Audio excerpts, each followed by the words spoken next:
بسم اللہ الرحمن الرحیم۔ السلام علیکم۔ ابن جریر اور ابن ابی حاتم میں حضرت مجاہد رحمۃ اللہ علیہ سے ایک قصہ مروی ہے۔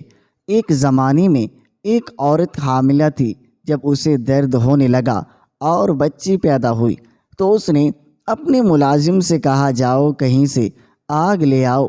وہ باہر نکلا تو دیکھا دروازے پر ایک شخص کھڑا ہے۔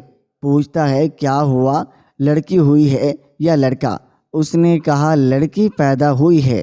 اس شخص نے ملازم سے کہا، لڑکی 100 آدمیوں سے زنا کرے گی، پھر یہ ایک شخص سے نکاح کرے گی اور ایک مکڑی اس کی موت کا باعث بنے گی۔ ملازم نے سوچا، یہ 100 آدمیوں سے زنا کرے گی، اس سے تو اچھا ہے میں اسے قتل کر دوں۔ وہ ملازم یہیں سے پلٹ آیا اور آتے ہی ایک تیز چھری لے کر اس لڑکی کے پیٹ کو چیر ڈالا اور اسے مردہ سمجھ کر وہاں سے بھاگ نکلا۔ ملازم نے سمجھا یہ ابھی مر گئی ہے، حالانکہ اس کی ماں نے بچی کے پیٹ میں ٹانکے دیے اور علاج معالجہ شروع کیا، جس سے اس کا زخم بھر گیا۔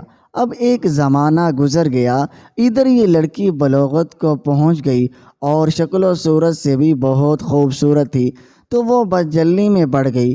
ادھر وہ ملازم سمندر کے راستے چلا گیا، کام کاج شروع کیا اور بہت رقم جمع کی۔ یہ ملازم اب بہت امیر ہو گیا تھا۔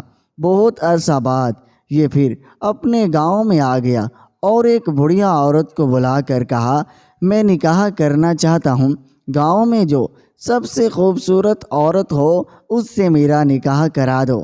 یہ عورت گئی اور چونکہ شہر بھر میں اس لڑکی سے زیادہ خوبصورت کوئی عورت نہ تھی، اس لیے ان کے پاس گئی اور پیغام دیا۔ اس عورت نے اس پیغام کو قبول کر لیا، لہٰذا اس شخص سے جو پہلے اس کی ماں کا ملازم تھا نکاح ہو گیا اور شادی ہو کر یہ اس شخص کے گھر ابھی گئی۔ دونوں میاں بیوی میں بہت محبت ہو گئی۔ ایک دن ذکر و اذکار میں اس عورت نے اپنے خامد سے پوچھا، آخر آپ کون ہیں، کہاں سے آئے ہیں، یہاں کیسے آ گئے وغیرہ۔ اس نے اپنا تمام ماجرا بیان کر دیا کہ میں یہاں ایک عورت کے ہاں ملازم تھا، وہاں سے اس کی لڑکی کے ساتھ یہ حرکت کر کے بھاگ گیا تھا، اب اتنے برسوں بعد یہاں آیا ہوں۔ تو اس لڑکی نے کہا، جس کا پیٹ چیر کر تم بھاگے تھے میں وہی لڑکی ہوں۔ یہ کہہ کر اپنے اس زخم کا نشان بھی اسے دکھایا۔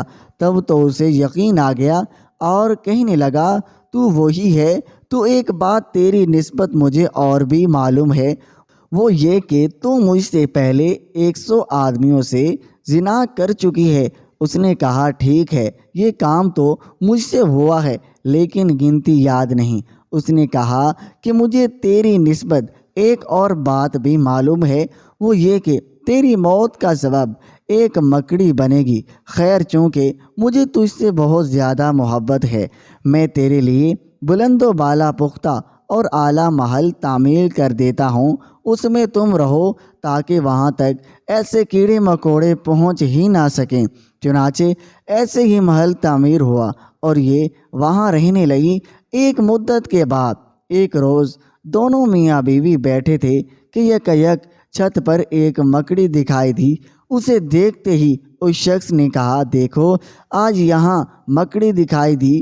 عورت بولی، اچھا، کیا یہ مکڑی میری جان لیوا ہے؟ جب ہی صحیح کہ میں اس کی جان لوں۔ غلام کو حکم دیا، اسے زندہ پکڑ کر میرے سامنے لاؤ۔ وہ پکڑ کر لایا۔ اس نے زمین پر رکھ کر اپنے پیر کے انگوٹھے سے اسے مل ڈالا اور اس کی جان نکل گئی۔ اس سے جو پیپ نکلا اس کا ایک آدھا قطرہ اس کے انگوٹھے کے ناخن اور گوشت کے درمیان آ پڑا۔ اس کا زہر پڑا، جس سے اس کا پیر سیاہ پڑ گیا اور اس میں مر گئی۔